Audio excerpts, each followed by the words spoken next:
हर इब्तदा से पहले हर इंतहा के बाद नाम नबी बुलंद है, नाम खुदा के बाद। बिस्मिल्लाहिर्रहमानिर्रहीम। अस्सलाम वालेकुम। की हाल चाल है?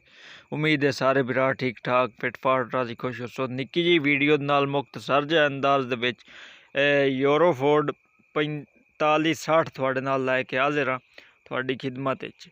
ਤਾਂ ਗੱਡੀ ਦਾ ਮੁਕੰਮਲ ਤੁਹਾਨੂੰ ਅਸੀਂ ਰਿਵਿਊ ਕਰਾਉਂਦੇ ਐਵੇਂ ਮੁਖਤਸਰਨ ਅੰਦਾਜ਼ ਦੇ ਵਿੱਚ ਤੁਹਾਨੂੰ ਇਸ ਦੀ ਸਾਰੀ ਕੋਈ ਗੱਲ ਸਮਝਾਉਂਦੇ ਆ।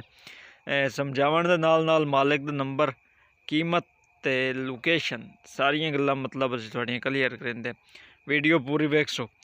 हिक्का मेरी इ'यै रिक्वेस्ट है बई वीडियो में निक्की जी बनाइए, इस नूं एंड ताईं सारियां बिरावां वेखना है, कोई बिरा भी विच वीडियो नूं छड्डण दी कोशिश ना पे करे। बाकी ट्रैक्टर की कंडीशन थोड़ियां अपनियां अक्खीं दे सामने पे चलदी है। छत लगी हुई है, बंपर हुक सीट एक्स्ट्रा समान सारा कोई लगा होया ट्रैक्टर दे नाल। डीसी एक्स्ट्रा समान मतलब जिहड़ा इजाफी समान सारा लगा होया ते ट्रैक्टर सारा अपना अपना खलोता है। मजीद इस दे बारे की दसीए, इस दा मॉडल दसना है या कीमत, ਉਹ ਸਾਰੀਆਂ ਗੱਲਾਂ ਤੁਹਾਨੂੰ ਦੱਸ ਦਿੰਦੇ। ਇੱਥੇ ਮਾਡਲ ਸ਼ਾਡਲ ਲਿਖੇ ਹੋਏ ਹਨ। ਬਾਕੀ ਗੱਡੀ ਸਾਹਿਬ ਕਿਦੋਂ ਸੁਤਰੀ ਹੋਈ ਹੈ, ਨਵੀਂ ਨਿਕੋਰ ਟਾਇਰ ਡੱਬਾ ਬੰਦ ਗੱਡੀ ਹੈ ਸਮਝੋ। ਤੇ ਬਾਕੀ ਇਹ ਫੋਟੋ ਹੈ ਫਰੰਟ ਸਾਈਡ ਇਸ ਤਰ੍ਹਾਂ ਦੀ ਸਿੰਦੀ ਹੈ, ਬੰਪਰ ਸ਼ਿੰਪਰ ਟਰੈਕਟਰ ਦਾ ਇੱਕ ਸਾਈਡ ਕੁਝ ਇਸ ਤਰ੍ਹਾਂ ਦੀ ਸਿੰਦਾ ਹੈ ਤੇ ਦੂਜੀ ਸਾਈਡ ਜਨਾਬ ਕੁਝ ਇਸ ਤਰ੍ਹਾਂ ਟਰੈਕਟਰ ਦੀ ਸਿੰਦੀ। ਹੁਣ ਆ ਜਾਓ ਕੀਮਤ, ਲੋਕੇਸ਼ਨ, ਮਾਡਲ, ਮਾਲਿਕ ਦਾ ਨੰਬਰ। ਜੀ ਦੋਸਤੋ, ਅੱਜ ਦੀ ਵੀਡੀਓ ਤੁਹਾਡੀਆਂ ਆਪਣੀਆਂ ਅੱਖੀਂ ਦੇ ਸਾਹਮਣੇ यूरोफोर्ड ਬੰਦਿਆਂ ਦੇਣ ਯਾਰ। ਫੋਰਡ ਪਾਕਿਸਤਾਨ ਦੇ ਚੁਣ ਕੇ ਹੀ ਨਹੀਂ ਆਉਂਦੇ। ਟਰੈਕਟਰ ਕਿਦੋਂ ਆ ਗਿਆ ਮੈਨੇ ਦੱਸੋ? ਬੰਦੇ ਤਾਂ ਦੇਣ ਬਈ ਕੋਈ ਨਹੀਂ ਆਉਂਦੇ, ਪਰ ओरिजिनल ਫੋਰਡ ਕੇ ਨਹੀਂ ਆਉਂਦੇ। ਯੂਰੋ ਜਾਂ ਈਰੀ हैन पाकिस्तान ਦੇ नवे मॉडल भी हैं। 19 मॉडल ट्रैक्टर है जनाब। सारा कोई ट्रैक्टर जैनवन है।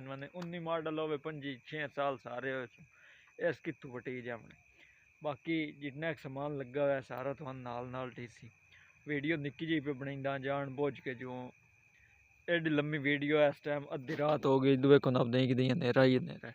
अकला खलोता तकरीबन कोई 7:30 पौने 8 का टाइम है। तो वीडियो कवर करेंदे होया थानू ट्रैक्टर का मॉडल 2019 मॉडल ट्रैक्टर की लोकेशन कोट अद्दू मुल्तान। तो बाकी मालिक का नंबर स्क्रीन पर चलता पे। उस जी मालकों की डिमांड है 19.5 लाख रुपया डिमांड है। बाकी मालिक नाल तुसी खुद रब्ता करे सो। उम्मीद है वीडियो पसंद आई। उस चीज़ पसंद आई है आप तो नहीं लेंदा अगम बेलियाँ ज़रूर शेयर करनी है। तुसी मिलते हैं आने वाली अगली वीडियो चित्तन ताईं। अल्लाह हाफिज़।